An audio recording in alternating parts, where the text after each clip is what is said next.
जाहिर बात है कि एक इंटरनेशनल मसला है, उसको हमने ज़्यादा आज तवज्जो दी है, फ़लस्तीन के मसले को, गज़ा के मसले को, और जो बहुत से डोमेस्टिक इश्यूज़ हैं जो हम आम तौर पे रोज़ाना डिस्कस करते हैं उनको हमने नेगलेक्ट कर दिया है।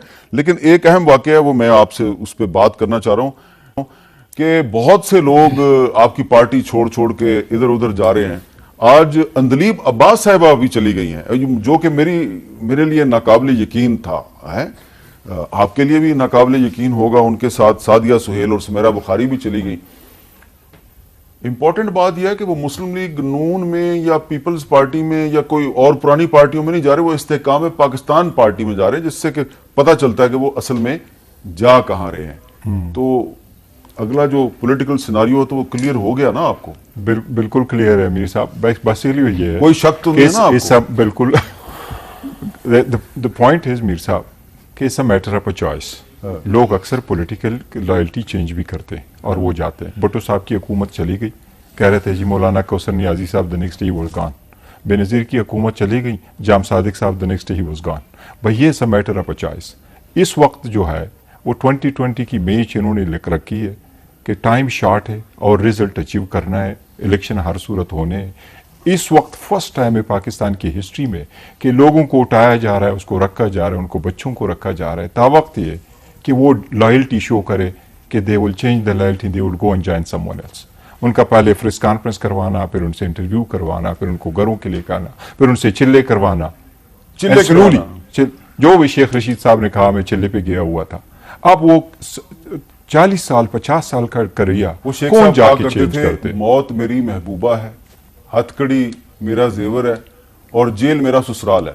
लेकिन चिल्ले के दौरान वो अपने ससुराल से न जाने किस बात पे नाराज हुए और वापस लाल हवेली को लौट आए। इस मरतबा मीर साहब जो 3rd डिग्री वो अप्लाई कर रहे हैं शायद कहीं भी नहीं हुए। तो शेख साहब को तो 3rd डिग्री से नहीं डरना चाहिए था। वो तो कहते थे मौत मेरी महबूबा है। वो जरूर होगा, जरूर होगा, लेकिन वो तो महबूबा की वजह से तो नहीं थी ना जी। वो मियां वो कहते हैं जी the earlier the possible the better. वो वैसे उन्होंने उस करते इंटरव्यू में ये भी कहा कि मुझे किसी ने तंग नहीं किया। हाँ, वो कहता है मुझे तंग नहीं किया, बस तंग और क्या करना था, जो रिजल्ट अचीव करना था वो हो गया, तंग करने। लेकिन ऑफ द रिकॉर्ड में बड़ी खतरनाक बातें कर रहे हैं, जो देखो जो भी है और वो रिकॉर्डेड भी है। मीर साहब मैं समझता हूँ, एक और हम सबको एक सहाफी ने उनको उन्होंने फोन किया, उस सहाफी ने उनकी गुफ्तगू रिकॉर्ड कर लिया। अगर वो उस मंजर यहाँ पे आ गई तो शेख साहब को लेने के देने पड़ जाएंगे। लोगों को घरों से उठाना, उनको रखना है उस वक्त तक कि वो चेंज न करे। अब ये बताया राजा साहब, सियासत की बात हो रही है, अनीक साहब ने मुंह उस तरफ कर लिया है, उधर ही रहना चाहिए, निगरान हुकूमत का मुंह उधर ही रहना चाहिए। बुरा ना बनाइएगा। ये इस्तेकाम पाकिस्तान पार्टी तो आपके दिल का कांटा बन रही है। देखिए ये लोग जो जा रहे हैं वहां पे एवं तो नहीं जा रहे ना, ये तो इलेक्ट भी होंगे ना। हामिद साहब, मैं आपको एक बात मैंने भी इस पे सोचा है एक सियासी हवाले से, क्योंकि हमारे भी हल्के हैं और हल्कों की सियासत करते आ रहे। इस्तेकाम का आम आवाम में कोई वोट नहीं है।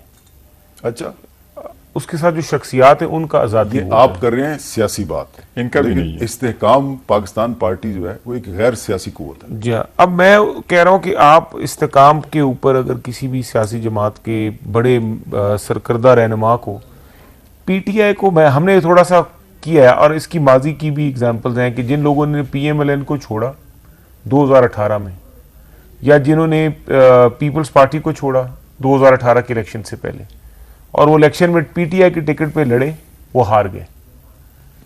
पीटीआई के बंदे जिन्होंने 2022 के इलेक्शन में पीटीआई को छोड़ा, पीएमएलएन की टिकट पे लड़े, पीएमएलएन ने अपने बंदों को छोड़ा, वो हार गए। अवाम का वोट देने का पैटर्न जो है वो बिल्कुल इस सारे मामले से अलग है। अच्छा चले। और इस्तेकाम के बंदों को कोई पीटीआई का वोट नहीं पड़ेगा हल्कों में। उनको वोट पड़ेगा तो उनका जाती हैसियत का पड़ेगा। वो उनको इस्तेकाम पाकिस्तान के नाम पे भी वोट नहीं पड़ेगा। नहीं, इस्तेकाम पाकिस्तान का वोट नहीं है अवाम में, पब्लिक में नहीं है, उन शख्सियात का वोट है जो इस्तेकाम की टिकट। अब मैं लंबी डिबेट करना नहीं चाहता आपसे। मैं लोग इस्तेकाम पाकिस्तान पार्टी में जा रहे हैं वो कोई बच्चे नहीं है। देखिए, पीटीआई एक दिन में तो नहीं बनी थी ना, चले 30 साल लगे। इस पे फिर किसी दिन बात करेंगे।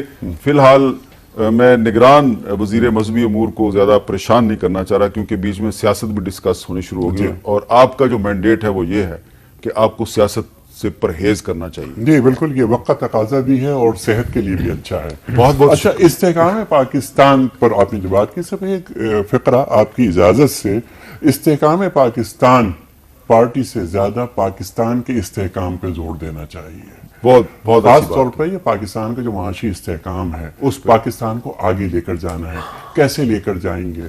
बहुत सारी गुफ्तगू हुई, वो तो मियाँ साहब की हो या इमरान साहब की हो या बिलावल साहब की हो, ये सब पाकिस्तान के लिए काम कर रहे हैं, इनकी नीयतें बिल्कुल पाक साफ हैं, लेकिन पाकिस्तान